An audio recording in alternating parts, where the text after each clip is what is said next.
Meu nome é Bernardo Kister e estou fazendo esse vídeo por conta própria. Eu preciso dar algum aviso antes desse vídeo começar. Eu sou um leigo católico e estou aproveitando esse ano do protagonismo leigo para mostrar alguns fatos para vocês. Coisas que vêm acontecendo há anos e anos no Brasil e que agora esses fatos chegaram ao nível intolerável.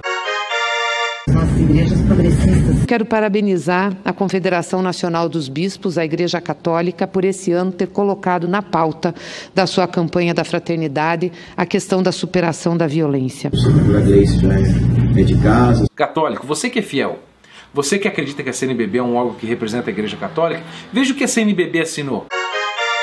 O carnaval mal acaba e o samba continua, só que dessa vez tocado pela CNBB. Todo ano, na quarta-feira de cinzas, então, começa a campanha da fraternidade, que são ações sempre politizadas da CNBB, e agora esse ano eles instauraram a fraternidade e superação da violência. No passado foi bioma e defesa da vida, é sempre politizado. Eles alteram a oração, a liturgia, os grupos de reflexão bíblica, eles alteram a via sacra e tudo sempre na quaresma. E no final de tudo isso, no domingo de Ramos, eles fazem uma grande arrecadação e nós vamos falar disso daqui a pouco. Como a gente está falando de campanha da fraternidade, ela não vem do nada, ela é promovida pela CNBB, Conferência Nacional dos Bispos do Brasil. E a pergunta é, o que é a CNBB? Você fiel católico, que todo dia vê notícia acontecendo aí sobre a CNBB, você sabe o que é a CNBB? Você deve estar achando, por exemplo, que a CNBB é uma embaixada do Vaticano aqui, que eles são deliberativos, que eles podem tomar decisão e dizer o que nós devemos ou não fazer. E nós temos a obrigação de obedecer a Conferência dos Bispos do Brasil. Mas na verdade não. A Conferência dos Bispos do Brasil tem autorização de existir, mas ela não é um órgão que decide ou não as coisas. Ela é um órgão que a gente chama de consultivo. Eles dão opiniões gerais, mas eles não falam em nome da Igreja Católica. Eles não são a Igreja Católica. Ela tem bispos bons, muito bons, e bispos também que nós podemos chamar de vermelhos. E a CNBB foi constituída lá nos anos 50 e o pivô de tudo isso foi o tal do Dom Helder Câmara, que era um bispo lá do Nordeste, que era conhecido como o arcebispo vermelho pela sua defesa.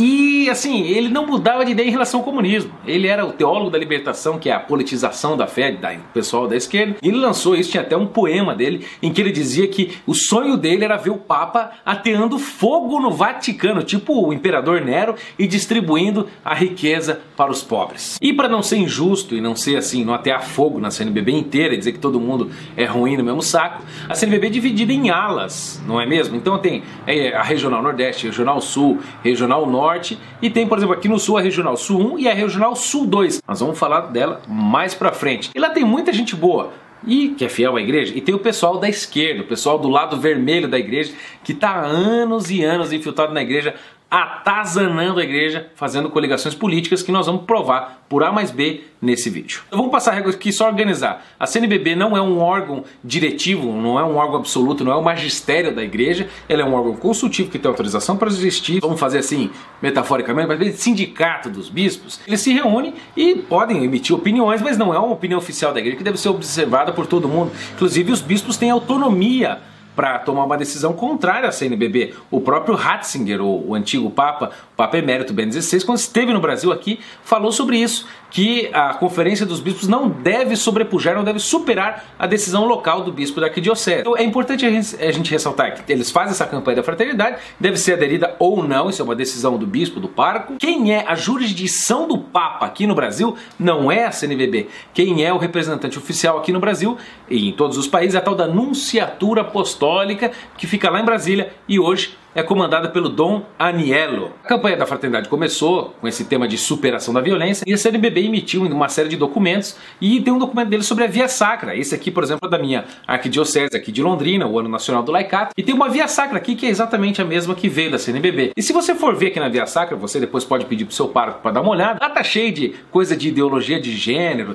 tá cheio de apelo pro Estado, tá cheio de ideia de feminismo, Lei Maria da Penha, tem questão de desarmamento que vai contra o catecismo da Igreja Católica, e muitos fiéis acham que são obrigados a seguir isso. Muitos padres, inclusive, acham que são obrigados a seguir o livrinho. Na verdade, não. Se o padre quiser fazer uma via sacra própria dele, a próprio punho, ele pode. Nós temos a via sacra de Santa Teresinha do Menino Jesus, nós temos a via sacra do Bento XVI, coisas que há 2000 anos a igreja vem fazendo. Então assim, a gente pode seguir outro livro. A CNBB diz que está tão preocupada com os pobres, não é mesmo? Por que eles ficam gastando dinheiro fazendo esses livros aqui, se a igreja tem uma tradição de 2000 anos tão rica que pode abençoar e dar uma via sacra tão riquíssima?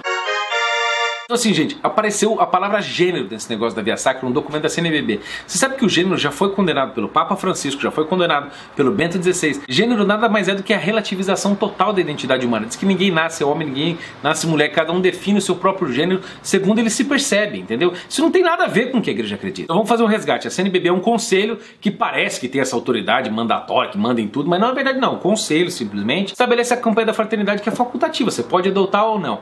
Aí eles fazem então essa Via Sacra cheia de bagunça das coisas que eu expliquei, e ao fim da quaresma tem a Sexta-feira Santa, o Sábado Santo, depois tem o Domingo de Ramos, que a gente chama. E nesse Domingo de Ramos eles fazem uma grande coleta nacional da solidariedade, que as pessoas contribuem nas paróquias, e 60% desse dinheiro fica na arquidiocese e 40% sobe tudo lá para Brasília, no tal do FNS, Fundo Nacional de Solidariedade, que desde 2015 é gerido pela CNBB. Então a CNBB cria esse Fundo Nacional de Solidariedade, e a pergunta é a seguinte: para onde vai o dinheiro? Essa é a pergunta que todo fiel deve fazer, porque é o seu dinheiro, é o meu dinheiro que vai para o Fundo Nacional de Solidariedade. Vamos pegar, por exemplo, o ano passado, 2017, que a gente já tem comprovado aonde foi investido esse dinheiro que é administrado pela CNBB. Elas distribuem para projetos que são aprovados lá por um conselho que a CNBB tem. Em 2017, por exemplo, eles investiram um número de reais que nós não sabemos numa tal de ABONG, que é a Associação Brasileira das ONGs. E essa ONG tem certos princípios, se você for ver o que eles defendem: legalização do aborto, eles defendem a união homoafetiva, eles defendem a reforma agrária radical, que é um negócio comunista de redistribuição de terra, e defendem a liberdade afetiva e sexual de todas as pessoas. Liberdade afetiva sexual, pô, tipo, para todo tipo, inclusive pedofilia, zoofilia. Cadê a restrição das coisas? A CNBB tá bancando isso aí. Estão bancando, inclusive, uma tal de fundação do Grupo Esquel do Brasil, que é administrado pelo MST e por essa ABONG, que defende o aborto, que defende reforma agrária, liberação sexual, união homoafetiva gay, entendeu? Poxa, gente, o que é isso? Aí você vai dizer assim pra mim: Bernardo, mas você não viu a nota que a CNBB emitiu no dia 21, falando, explicando, dizendo que esse financiamento não foi para ONG abortista, que foi para plataforma do Marco Civil Regulatório? Sim, gente, eu vi a nota, li na íntegra a nota, e vou dizer pra vocês, não mudou absolutamente nada, minha gente. Sabe por quê? A CNBB explicou o seguinte, vou resumir aqui pra você trocar em miúdos o que a CNBB disse, para não dizer que enviou dinheiro pra ONG abortista, tal da ABONG. Eles falaram assim: veja bem, a plataforma, que era o projeto aprovado pela CNBB, não tinha CNPJ. Então, eles pegaram o CNPJ da Biong para mandar dinheiro para a plataforma. Só que quando você entra no site da plataforma, do Marco Civil Regulatório, blá blá blá, você vai ver que a plataforma foi lançada, ou seja, foi criada. Sabe por quem? Pela ABONG!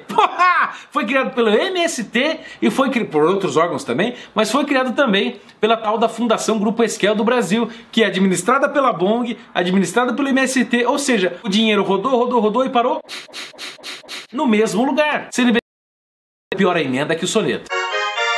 A CNBB começa todo ano a campanha da fraternidade com esse samba de uma nota só. Aí quando ela é cobrada a se justificar, ela emite uma nota super evasiva e ficou pior a emenda que o soneto. E essa nota acabou tocando na mesma nota. Dinheiro foi para a ABONG, sim, CNBB. Então lembre-se, gente, Conferência Nacional dos Bispos do Brasil, que não tem um poder de mandar diretamente na sua vida, mas é um conselho simplesmente. Eles fazem a campanha da fraternidade todo ano, ao final da campanha, no dia do Domingo de Ramos, faz a grande coleta nacional, 40% vai para ela. Ela envia para projetos como esses abortistas, pessoal do MST, pessoal lá da Pastoral da Terra, toda essa gente, e enviam inclusive para organizações como Caritas, que é uma organização mundial, tem a sua parte aqui no Brasil, faz um serviço muito bacana e muitas coisas.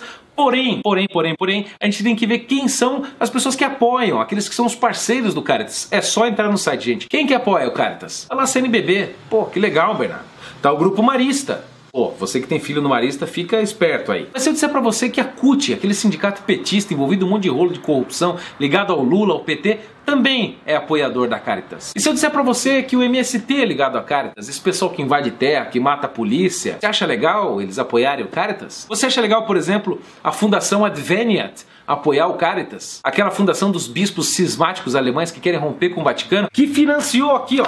Tá aqui, ó, livrinho da SEBS, isso aqui, ó, 14º Intereclesial, Adveniat, tá aqui, ó, Adveniat, pagou. E você, o seu dinheiro, fiel, tá indo pra esse negócio aqui. A Caritas é apoiado também pelo CONIC, Conselho Nacional das Igrejas Cristãs, que é o negócio mais herético que eu já vi. Eu vou mostrar pra vocês mais pra frente, vocês vão ver o documento que eles emitiram e que a CNBB assinou no final. Você sabe quem apoia o Caritas? O governo brasileiro, através de 5 órgãos. Você acha que o Caritas vai se opor ao governo federal, sendo que ele recebe apoio de 5 organizações do governo? Você não bate na mão que te afaga, não é mesmo? Eles receberam apoio de quem também? Gente, isso pra mim é chocante. Olha, que vergonha. Fundação Ford, que é a maior fundação mundial que financia aborto no mundo inteiro, que financia aquela Débora Diniz, que financia ideologia de gênero, educação progressista. Como é que nós podemos confiar nosso dinheiro a Caritas, que tá essa mescla, essa babel de gente apoiando?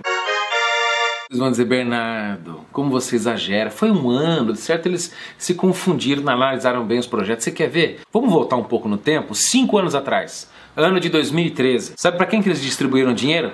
Distribuíram dinheiro para o Sindicato dos Trabalhadores Rurais da Jordânia, que é uma cidade, 10 mil reais. Distribuíram 10 mil reais para a Associação do Grito dos Excluídos Continental. O que é isso? Para ficar gritando 10 mil reais? Deram 20 mil reais para o Instituto de Desenvolvimento Humano Agroecológico João Calazan, só para fazer negócio de reforma agrária, gente. 20 mil reais. O Grupo Esquel, aquele pessoal do MST, dos abortistas, novamente, receberam 50 mil reais em 2013. Seu dinheiro foi para lá, você sabia, fiel? Você sabia disso? A CNBB tem mais ou menos uns 400 e tantos bispos aí, me parece. E você sabia que mais ou menos uns 60 desses bispos estiveram, esses bispos da CNBB, estiveram aqui em Londrina, na cidade onde eu moro, no 14º Intereclesial das Comunidades Eclesiais de Base, em que eles fizeram um evento que eu já denunciei em 4 vídeos, saiu em site do exterior, no Church Militant. E, gente, eu preciso contar um negócio pra vocês do Frei Beto. Vocês ficaram dizendo assim, ai, Bernardo, acho que você é meio obcecado pelo Frei Beto. Eu vou mostrar pra vocês o quanto eu sou obcecado pelo Frei Beto. Quer ver? Olha aqui, ó. Vocês sabem o que é isso aqui? Este papel aqui, ó, foi distribuído no dia da SEB. Você sabe o que é isso aqui, minha gente? Livros de Frei Beto. Ó, tá aqui, ó. Praticamente todos os livros do Frei Beto com desconto para vender no pessoal da SEB. Vocês sabem quem que é o Frei Beto? Frei Beto foi o cara que fundou o PT junto com o Lula. Frei Beto foi o cara que teve a ideia do Foro de São Paulo. Frei Beto foi o cara que comandou as comunidades eclesiais de base para alastrar o PT. O Frei Beto é aquele que fez entrevista com o Fidel Castro, escreveu um livro. É aquele cuja biografia foi prefaciada pelo Fidel Castro, recebeu o prêmio do Hugo Chávez, do irmão do Fidel Castro. Esse cara aqui estavam distribuindo panfletos para vender o livro dele lá, gente. Vão falar que eu tô louco, né? Olha aqui, ó. Gente, ó que maravilha. Aqui, ó, livro de culinária, livro para criança. Tem todo tipo. Você quer? Tem Frei Beto para todo mundo, gente. E por falar em Frei Beto, você sabia que ele se gaba num artigo aqui, que ele deu uma entrevista pro tal de Antônio Ateu, que ele escreveu em 1988 um artigo defendendo o aborto, dizendo que se homens tivessem, se engravidassem, se parissem, o aborto seria um sacramento na igreja. Ele se gaba que a CNBB nunca deu uma advertência para ele. Agora sim, a CNBB, com esse Fundo Nacional da Solidariedade da Campanha da Fraternidade, distribui dinheiro para ONGs que apoiam a legalização do aborto, mas nunca advertiu o Frei Beto. Que espécie de viés é esse que a CNBB tem? E por falar em Frei Beto e 14º Intereclesial, eu preciso falar do assistente do Frei Beto, ou melhor, o ex-assistente dele, Dom Jeremias Steinmetz, que é atualmente o arcebispo de Londrina, que foi o anfitrião do 14º Intereclesial aqui em Londrina. Só que pouca gente sabe algumas coisas sobre ele. Por exemplo, lá no site do Regional Sul 2, a gente pode ver que o Dom Jeremias teve atuações fortes no Caritas, aquele órgão que é apoiado pelo MST, pela Fundação Internacional Ford, etc.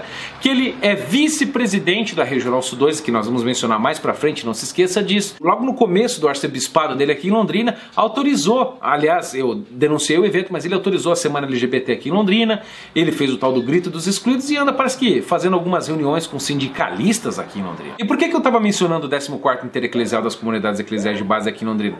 Porque são justamente esses grupos que fazem parte do esquema da CNBB para difusão da campanha da fraternidade no Brasil. Os grupos bíblicos também são outros. E a campanha da fraternidade foi lançada no último dia 14 de fevereiro de 2018, lá na CNBB em Brasília, com a ministra Carmen Lúcia, do Supremo Tribunal Federal. Tava lá o Alessandro Molon. Vocês sabem quem que é o Alessandro Molon? Ele é um ex-petista, assim, nato, que depois foi pro partido da Marina Silva. Tava lá, inclusive, o Dom Leonardo Steiner, que é o secretário-geral da CNBB, não é o presidente, mas é o secretário-geral da CNBB. Estava o presidente da CNBB, o cardeal, não é nem bispo, o cardeal Sérgio Rocha, da CNBB. E vamos checar algumas declarações que o Sérgio Rocha deu, que saíram na Agência Estado. O cardeal Sérgio Rocha disse, na ocasião do lançamento da campanha da Fraternidade, o seguinte: precisamos de políticas públicas para nos ajudar a superar e assegurar os direitos fundamentais que as pessoas têm. Eu acho engraçado que o cardeal não menciona, por exemplo, a conversão, a mortificação, a penitência,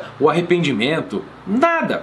Não menciona sequer o inferno, o céu, nem Jesus. A solução do problema é políticas públicas. O Estado tem que fazer... Sabe como que se chama isso? Chama-se socialismo, gente. Outra declaração dele, por exemplo, nesse evento: a corrupção é uma forma de violência e ela mata. Bom, se isso for verdade, por que a CNBB, o cardeal Sérgio Rocha, por que Dom Sérgio Rocha, por que o senhor não condenou a corrupção do PT?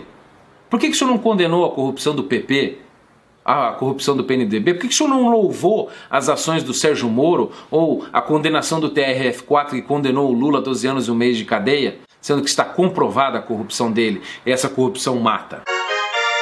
E por fim, olha o que o Dom Sérgio Rocha, o presidente da CNBB, sinalizou, e esse ponto vai ser destacado mais para frente novamente. Ele disse o seguinte: a igreja está orientando os eleitores, ajudando-os a formar sua consciência e identificar quais candidatos estão comprometidos com a paz. Então assim, a CNBB vai começar agora, inclusive, a influenciar mais ainda nas eleições. Será que a igreja não tem problemas maiores no Brasil para lidar? Do ter que ficar indicando qual candidato tem que votar ou não? E nessa reunião, inclusive, estava uma pessoa muito importante, que nesse vídeo ganhará um grande destaque, que é o padre Luiz Fernando da Silva, o secretário executivo da campanha da Fraternidade. Este padre que vocês estão vendo, que é o responsável por toda a campanha dentro da CNBB. Ele estava em vários eventos e o próximo deles, agora a treta fica grande. E por que eu mencionei o padre Luiz Fernando da Silva, que é o responsável pela campanha da Fraternidade na CNBB? Porque ele estava numa reunião no Senado com a bancada do PT, com a presidente do PT, dona Gleisi Hoffmann. Também da CNBB, Padre Paulo, também da CNBB, também da CNBB, também da CNBB.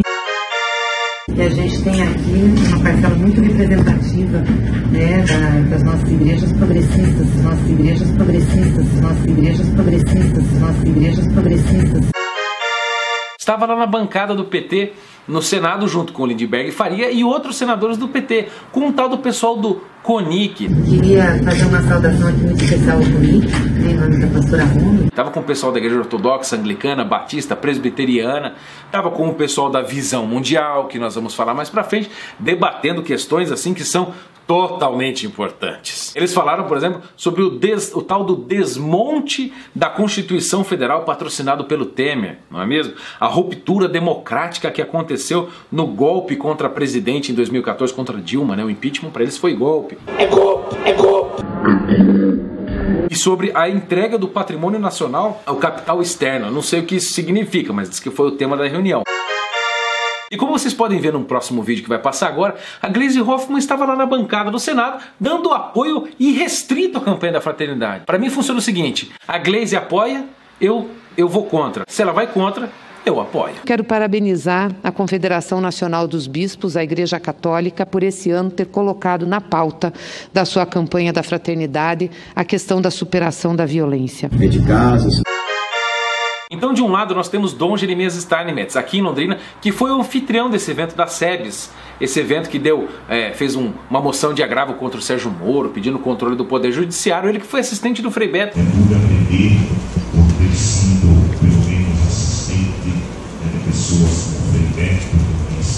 E atualmente é vice-presidente da Regional Sul 2 da CNBB. E do outro lado nós temos a Gleisi Hoffmann, que é presidente do PT. De casas. Ela, que é senadora atualmente no PT, estava recebendo todo esse pessoal numa maravilha de um evento lá no Senado, junto com o Lindbergh Farias e todo esse povo. Também da CNBB, Padre Paulo. O que casa muito bem com uma fala famosa do Lula, que ele fala no avião, que ele chegou onde chegou graças à base da Igreja Católica, que ele é fruto da teologia da libertação. Mas por que eu cheguei onde cheguei? Porque eu tenho por detrás de mim um movimento. Eu tenho por detrás de mim uma grande parte da Igreja Católica, a base da Igreja Católica, a base da Igreja Católica. Sério? E eu era fruto da teologia da libertação, teologia da libertação, teologia da libertação. justamente o que o Frei Beto apoia, o que a Gleisi Hoffmann apoia e o que fez nascer o PT. E nessa reunião também tinha mais um membro da CNBB que estava lá, além do responsável pela campanha da fraternidade. Estava o tal do Padre Paulo Renato Campos. Sabe quem que é ele? Ele é o assessor político da CNBB. Toda decisão política que a CNBB toma é assessorada por ele. Você sabe o que ele disse naquela reunião com o pessoal do Senado no PT? Ele disse uma fala assim, abrindo as portas pro PT da CNBB. Então nós queríamos colocar a conferência mais uma vez à disposição dos senhores do diálogo, como sempre foi feito, como sempre foi feito, como sempre foi feito. E falou inclusive que a senadora Gleisi já era de casa. A senadora Gleisi já é de casa, é de casa, é de casa. Quero parabenizar a Confederação Nacional dos Bispos. E o senador Lindenberg Farias já compareceu várias vezes com eles na CNBB. O senador Lindenberg já compareceu várias vezes. Esse é um golpe duro! Você estava escancarando, mostrando a estreita ligação que a CNBB tem com o PT, gente. Agora parece que faz sentido esse tipo de campanha da fraternidade, esse apoio a ONGs que defendem a legalização do aborto, esse apoio a ONGs que tem ligação direta com o MST, reforma agrária e todas essas fundações internacionais globalistas. Gente, só deixa eu fazer uma ressalva rápida. Lembre-se, eu não estou condenando a CNBB inteira, todos os bispos, todos os padres, todo mundo. Não, eu estou dizendo que a cúpula da CNBB estava reunida com o Senado, tomando decisões que depois escorrem para todas as alas da CNBB. Outro grupo que estava junto com esse pessoal lá na cúpula do Senado, junto com a cúpula da CNBB, era um tal de pastor Wellington Pereira representando a visão mundial. Vocês sabem o que é visão mundial? A visão mundial não tem nada a ver com o catolicismo, tem a ver com a ala protestante da igreja cristã, vamos dizer assim, e esse pessoal é a ala totalmente progressista, é o pessoal da tal da missão integral. Que óculos que a teologia da missão integral deveria usar? Que é a teologia da libertação protestante, é o pessoal que quer politizar tudo dentro da igreja protestante. E esse pastor Wellington Pereira estava representando a visão mundial lá junto com o PT no Senado Federal. E vocês sabem quem que é o presidente da Visão Mundial? Quem que é o cara que encabeça tudo isso? É um homem, um pastor chamado Ariovaldo Ramos. É um homem absolutamente progressista, comunista, que defende assim abertamente o marxismo. Que óculos que a teologia da missão integral deveria usar? Eu acho que a teologia da missão integral também é uma teologia da praxis. Bem naquela cara do Karl Marx. E ele, inclusive, hoje escreve para a Mídia Ninja. Vocês lembram da Mídia Ninja que surgiu na época dos protestos? Você sabe que a Mídia Ninja tem um site. Você sabe quem são os colunistas da Mídia Ninja? O pastor Ariovaldo Ramos. Sabe quem escreve lá junto com ele? Eu vou dizer para vocês quem escreve. Jandira Fegali, do PT. O Jean Willis, comunista. O Tico Santa Cruz, aquele artista super comunista. Guilherme Boulos, do Movimento dos Trabalhadores Sem Teto. O Marcelo Freixo. Não preciso falar nada. A Márcia Tiburi, como conversar com um fascista. O Lindenberg Farias, que estava na mesma reunião. O senador Lindenberg já compareceu várias vezes. A Maria do Rosário. O que é isso aqui? O que é isso aqui? Todos eles socialistas, comunistas, progressistas. Nossas igrejas progressistas São parceiros do Dom Ariovaldo Ramos da Visão Mundial. Se vocês olharem o relatório de 2016 da Visão Mundial, vocês vão ver, por exemplo, eventos como esse do Tico Santa Cruz, um artista daquele, parece que Detonautas, dando curso para adolescente. Que tipo de organização é essa? Que tem um fundo de 40 milhões por ano? E o pior, vocês querem saber quem banca esse negócio? A CNBB. Mas você sabe quem banca essa Visão Mundial, essa organização protestante absolutamente progressista e esquerdista? A IBAB, que é a Igreja Batista da Água Branca, do famoso pastor Ed Renekiewicz, o pessoal da Microsoft, lá do Bill Gates, o pessoal do Banco Interamericano de Desenvolvimento, uma tal de Fundação Capital e sabe quem? A CNBB. O dinheiro que vai para a CNBB que vocês enviam vai também para essa organização progressista comunista da Visão Mundial. Nossas igrejas progressistas. Lembra que eu mencionei o CONIC, o Conselho das Igrejas Cristãs lá atrás? Queria fazer uma saudação aqui muito especial ao CONIC, em nome da pastora Rumi. Que faz parte dos apoiadores, dos parceiros do Caritas, lá atrás, no começo do vídeo. Pois então, agora nós vamos falar do CONIC de novo, o Conselho Nacional das Igrejas Cristãs. Ele estava lá nessa reunião no Senado com o PT, estava lá com o padre Paulo Renato Campos, assessor político da CNBB, estava lá com o responsável da campanha da fraternidade da CNBB, o pessoal da CONIC. E a CONIC estava sendo representada lá pela pastora luterana Romy Benck. Queria fazer uma saudação aqui muito especial ao Conic, em nome da pastora Romy. A mesma Romy Benck esteve sentada à mesa no evento da UEL na época do 14º Intereclesial, esteve sentada à mesa com o Frei Beto, de quem o Dom Jeremias foi assistente, e com o Marcelo Barros, que é o cara da Pastoral da Terra, que recebe dinheiro desse Fundo Nacional da CNBB. E eu preciso falar um pouquinho para vocês do Conic, porque ele é muito importante. Eu tenho certeza que você fiel, você pastor, você padre, não conhece o Conic. A mesma Romy Benck, por exemplo, que diz que o impeachment foi golpe. Eu sou Romy, sou do Conselho Nacional de Igrejas Cristãs, para resistir ao golpe, resistir ao golpe, resistir ao golpe. Oh, que novidade! Você sabe quem que faz parte do Conic? Eu vou dizer para vocês. Aquelas igrejas que estavam no PT, nessa reunião do PT no Senado. O Conselho das Igrejas Presbiterianas, das Igrejas Anglicanas, da Igreja Ortodoxa, da Igreja Batista. Sabe quem faz parte também do Conic? A CNBB. O mesmo Conic que no último relatório de 2015-16 diz lá num trecho que eles fizeram uma ruptura democrática, que houve uma ruptura democrática com o impeachment da Dilma, que isso foi, em outras palavras, um golpe. Resistir ao golpe, resistir ao golpe. O mesmo Conic do qual a CNBB faz parte, que todos os anos realiza uma tal de campanha da fraternidade ecumênica. Não é campanha da fraternidade igual da CNBB, eles fazem uma campanha da fraternidade à parte, ecumênica, que envolve outras denominações cristãs. E eles fizeram essa campanha da fraternidade ecumênica lançada, sabe com quem, gente? Foi lançada com a Dilma. Olha aí a fotinha desse pessoal todo aí com a Dilma em 2016. E você sabe que eles também fazem uma coleta, tipo a CNBB? Você sabe quanto que eles juntaram, segundo o relatório deles? Em torno de 6 milhões de reais. Isso é muita grana. E eles falam que foram usados em projetos somente 4 milhões. Agora, eu quero fazer uma pergunta para o pessoal da Conic. O pessoal da CNBB, que faz parte da Conic, que tem o tesoureiro lá da Conic e da CNBB, o seu Teodoro também, aonde foram parar esses 2 outros milhões? Esses 2 milhões? Cadê a prestação de conta? Isso é dinheiro de fiel. Onde é que está essa grana dos 2 milhões? Queria fazer uma saudação aqui muito especial ao Conic, em nome da pastora Romy. Eu sei que esse vídeo exige muita atenção, mas eu quero que você preste ainda mais atenção no que eu vou falar para vocês. Eu estou falando desse Conic, do Conselho Nacional das Igrejas Cristãs, que estava na reunião do Senado com o PT, com o pessoal da CNBB e das outras igrejas, e também da Visão Mundial. Eles produziram um documento chamado Hospitalidade Eucarística, que é um documento próprio deles, no qual eles dizem, verifiquem vocês no documento: nós, representantes das igrejas membros da Conic, que inclui a CNBB, reunidos num seminário sobre hospitalidade eucarística, queremos compartilhar os resultados dessas reflexões. E aí eles então começam a discutir questões, as conclusões, aliás, doutrinárias, que eles verificaram as seguintes convergências entre Igreja Ortodoxa, Anglicana, Presbiteriana, Batista, Católica, e eles dizem o seguinte: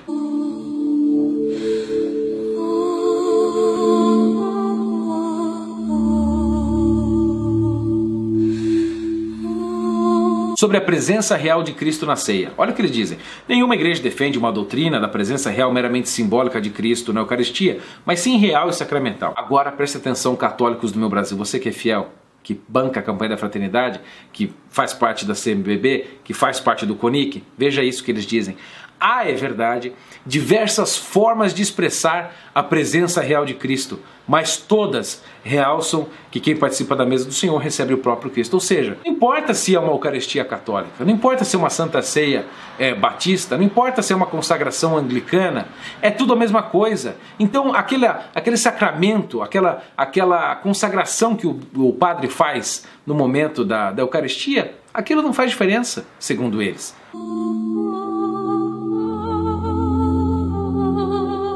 Outro ponto é o conceito de sacrifício, que eles já colocam entre aspas. Eles dizem que o aspecto sacrificial constitui uma dimensão inerente à Santa Ceia. No entanto, atenção católicos, não se entende a Santa Ceia, como a repetição do único sacrifício redentor de Cristo. Católico, você que é fiel, você que acredita que a CNBB é um órgão que representa a Igreja Católica, veja o que a CNBB assinou. A CNBB assinou esse documento aqui, dizendo que na missa não há um sacrifício. Então quando você reza na igreja com todos os fiéis, o mundo inteiro reza isso: Senhor, receba em tuas mãos este sacrifício. Na verdade, isso para eles não significa nada. Como se fosse um culto protestante. Vale o que está na sua cabeça, não importa, não tem nenhuma objetividade ali. Assim, para mim isso passou dos limites, gente. Agora a coisa ficou séria mesmo. É a respeito da transubstanciação, ou seja, da presença real do corpo e do sangue de Jesus Cristo na Eucaristia. Você quer saber o que a CNBB assinou nesse documento aqui, junto com as outras igrejas? Eles disseram, por exemplo, que ainda que não se possa afirmar estar de todo superado o dissenso, ou seja, a discórdia, na questão em torno desse termo da transubstanciação, é possível dizer que ele já se deslocou para a periferia das considerações doutrinárias, ou seja, parece que isso não é nem uma questão de doutrina na Igreja Católica. E eles dizem, teólogos católicos entendem o termo transubstanciação como uma fórmula filosófica adequada para determinado tempo e lugar e que visava realçar precisamente a presença de Cristo na Santa Ceia. Ou seja, a transubstanciação é simplesmente um conceito filosófico para expressar a presença de Cristo. Na verdade não tem Cristo ali. É por isso que a gente vê esses abusos litúrgicos. É por isso que a gente vê essa maluquice começando a acontecer na igreja. Porque a CNBB, pelo menos a cúpula da CNBB, não digo toda a CNBB, está participando de grupos como esse aqui. Então o doutor Angélicos, né, São Tomás de Aquino, que eu estou com a Suma Teológica aqui, quando por exemplo ele escreveu aquela música maravilhosa Panis Angélicos, na verdade aquilo era só uma brincadeira. São Tomás, na verdade, está rolando na tumba por um absurdo desse, gente. O que é isso que está acontecendo no CNBB? Vocês devem explicações aos fiéis. Explicações ainda mais para esse ponto que vocês estão apoiando aqui nesse documento de hospitalidade eucarística a respeito do ministério. Dizendo, por exemplo, que para algumas de nossas igrejas, a questão do não reconhecimento da validade do ministério de outras igrejas, ou seja, de igrejas batistas, protestantes, etc., ainda é o ponto-chave que impede o reconhecimento da validade da celebração da ceia do Senhor, presidida por ministros e ministras femininas de outras tradições. Ou seja, o que eles estão sinalizando aqui? Que a coisa mais linda do mundo? Mulher celebrar a missa, que a coisa mais linda do mundo ter um anglicano, um batista, um presbiteriano, um ortodoxo, todo mundo celebrando em volta da mesma Eucaristia. E não é então de se esperar que isso venha acontecendo. Foi o que denunciou, por exemplo, o site Fratres in Uno, denunciou com razão, aquilo está corretíssimo que eles disseram, aquela celebração que aconteceu lá na 41ª Romaria da Terra no Rio Grande do Sul, onde tem vários sacerdotes ali celebrando a missa e tem duas mulheres no meio. Vocês acham que isso surgiu do nada? Para mim, isso aí surgiu em função de um documento assinado pela CNBB chamado Hospitalidade Eucarística. Tudo isso rola também com o dinheiro da campanha da Fraternidade.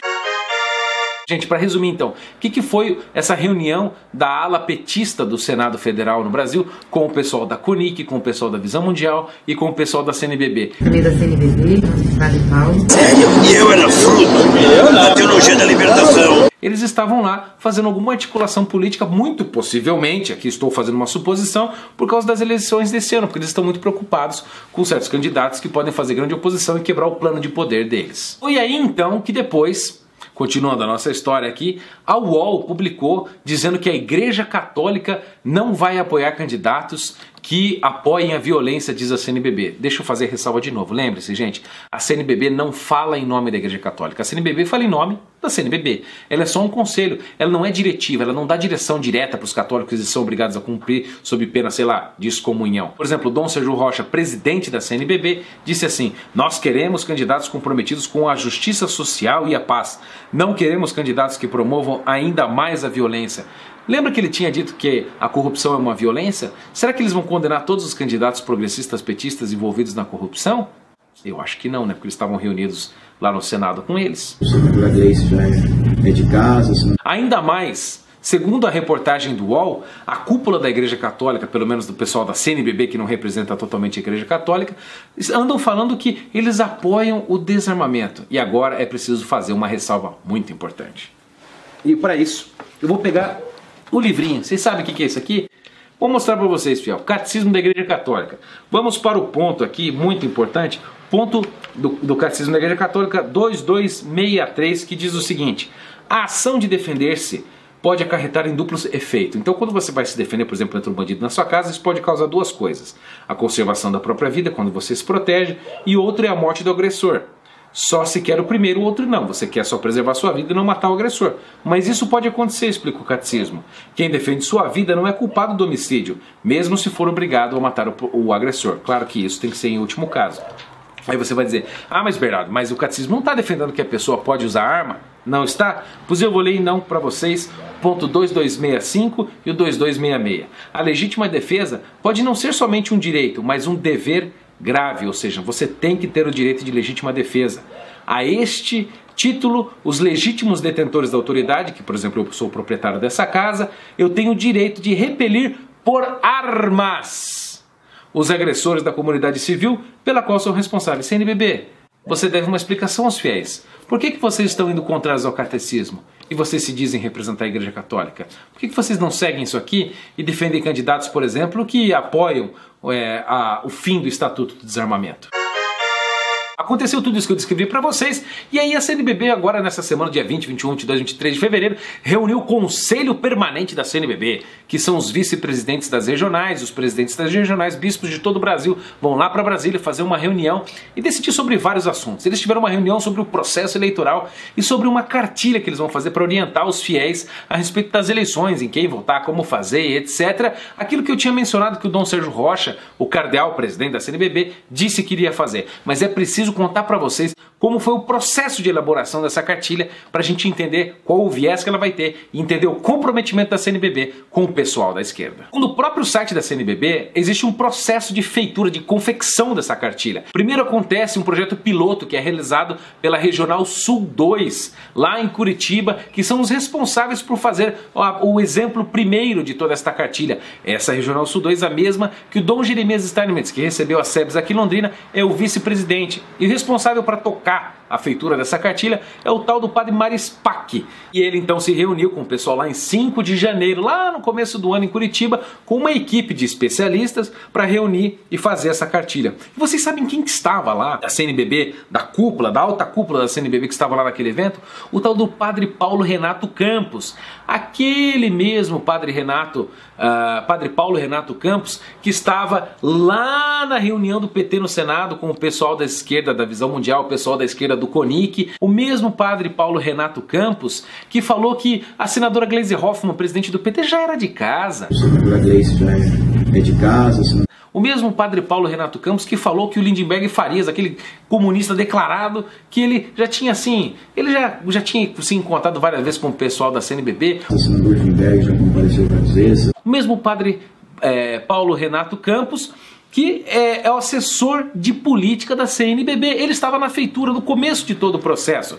Então eles fizeram esse primeiro exemplo, na Regional Sul 2, vice-presidida pelo Dom Jeremias Steinmetz, e aí esse documento então recebeu a sua forma e subiu lá para a CNBB. Só que a gente precisa ver um negócio sobre o Mário Spack, responsável sobre essa cartilha. Como vocês podem ver nessas fotos, tem uma foto dele aí com todo o pessoal, Gleisi Hoffmann e vários outros padres, num evento. E depois a gente vê uma foto do mesmo Mário Spack com o Dom Jeremias Steinmetz, que é vice-presidente da Regional Sul 2. Gente, a pergunta é, o que você, fiel da Igreja Católica, acha que vai ser feito com essa cartilha?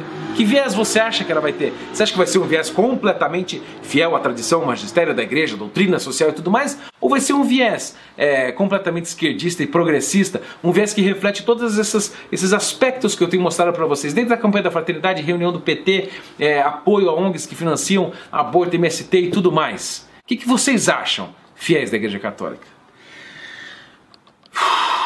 Que isso, meu irmão! Quero parabenizar a Confederação Nacional dos Bispos. O que é isso aqui? O que é isso aqui? Não é no mínimo estranho, gente, tudo isso que eu descrevi para vocês está acontecendo justamente nesse período que o PT perdeu 64% das prefeituras, que o PT perdeu o dinheiro que ia para os sindicatos, que são um grupo de apoio deles, por causa do fim da contribuição obrigatória, que o PT perdeu completamente a credibilidade depois que a Dilma foi impeachmentada e não sofreu golpe.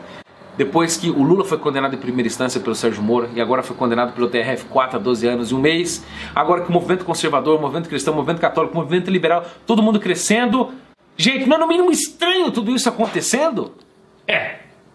Será que não está na hora da CNBB reinventar a campanha da fraternidade e fazer com que os fiéis participem da decisão dos temas, da via sacra, do que vai ser isso? Porque fica lá, sei lá, o padre Luiz Fernando Silva, o outro assessor político lá, amiguinho do PT, etc., tudo reunindo o tema, e nós temos que engolir aquilo goela abaixo? Será que a CNBB não tem que reinventar isso? Ou ela reinventa isso, ou que acabe-se a campanha da fraternidade, porque o tema do próximo ano, gente, não sei se vocês sabem, já está decidido, vai ser fraternidade e políticas públicas. O que vocês acham que vem de novo? O que vocês acham que vem? vem esquerdismo de novo, vem politização da fé de novo, minha gente. Então eu vou propor duas ações simples demais para vocês que assistiram a este mini documentário sobre a CNBB no Banco dos Réus. Eu quero que vocês façam uma coisa. Bom, o meu bispo, o da Arquidiocese aqui de Londrina, Dom Jeremias Steins, já está exposto, os fatos foram apresentados, ele já foi cobrado disso e continuará a ser cobrado. A pergunta é, o seu bispo, qual é a posição dele em relação à campanha da fraternidade e a tudo isso que eu apresentei para vocês? Ele é a favor, ele é contra, ele já se pronunciou ou não? Cobre um pronunciamento do seu bispo. Cobre mesmo, ligue, fale para o pessoal do bairro, para todo o pessoal da paróquia cobrar uma posição dele. E a segunda ação que eu quero que vocês façam é ligar para a Nunciatura Apostólica e cobrar uma posição do Núncio Apostólico, porque o Núncio Apostólico não é um conselho autorizado, ele é responsável pelos bispos aqui no Brasil e deve ter uma palavra sobre isso, tomar uma atitude. Não é que ele pode, é que ele deve, porque o escândalo já passou do limite. Considere aquelas doações que eu mencionei no começo, considere o evento da SEBS com 60 bispos aqui em Londrina que aconteceu, considere, por exemplo, a campanha da fraternidade, aqueles abusos da via sacra, considere aqueles grupos bíblicos que estão sendo usados para alastrar tudo isso no Brasil inteiro, considere as reuniões que o PT teve com o pessoal da CNBB, as heresias do CONIC que a CNBB assinou, a visão mundial que a CNBB é parceira, considere tudo isso que eu apresentei para vocês. Cobre o Núncio Apostólico. Núncio, Dom Anielo, por favor, se pronuncie. Pessoal, lembra que eu falei sobre a coleta da campanha da fraternidade? Pois é. No Domingo de Ramos vai acontecer isso agora, daqui a pouco, daqui menos de 30 dias vai acontecer isso aqui no Brasil. Em nenhum momento neste vídeo eu falei para você não doar o seu dinheiro para o Domingo de Ramos na Coleta Nacional da Solidariedade. Agora, eu lavo as minhas mãos. Eu não vou pensar por você. Você, a partir de tudo que eu mostrei para vocês aqui, vocês vão decidir se vocês querem doar o seu dinheiro para eles ou não. Se vocês querem doar isso para uma instituição de caridade ou não. Se vocês querem dar esse dinheiro para o parco da sua região ou não, se você quer dar esse dinheiro direto para a arquidiocese ou não, isso é uma decisão sua. Decida com a sua própria consciência, diante de Deus e diante de si mesmo. Você deve ter ouvido muitas vezes, como eu já ouvi, que esse tipo de vídeo com essa apresentação de fatos quebra a unidade da igreja. Eu preciso dizer uma coisa para você. Sabe o que quebra a unidade da igreja? Esses fatos que eu apresentei, essas coisas todas, a negação da transubstanciação, a negação do sacrifício, esse ecumenismo bagunçado, maluco, sem propósito nenhum, essa politização excessiva, esses acordos, esses dinheiros mal explicados, isso sim quebra a unidade da igreja. Você sabe qual a unidade que a gente busca? A unidade com o magistério, com a tradição da igreja e com as escrituras, tudo centrado na liturgia. Porque assim, a gente sabe que tem hierarquia e nós devemos obedecê-la, mas o próprio São Tomás de Aquino diz uma coisa importante num trecho da Suma Teológica, na questão 33, ele diz o seguinte: não se deve obedecer ao prelado contrariando um preceito divino. Ou seja, se uma autoridade da igreja desobedece um preceito divino estabelecido, a gente não pode obedecê-la, porque senão vai pecar ele e vai pecar a gente. Então, fica o alerta. Pessoal, boa quaresma, fiquem com Deus e lembrem-se de que São João Paulo II disse que nós devemos defender a verdade, nem que voltemos a ser 12 de novo.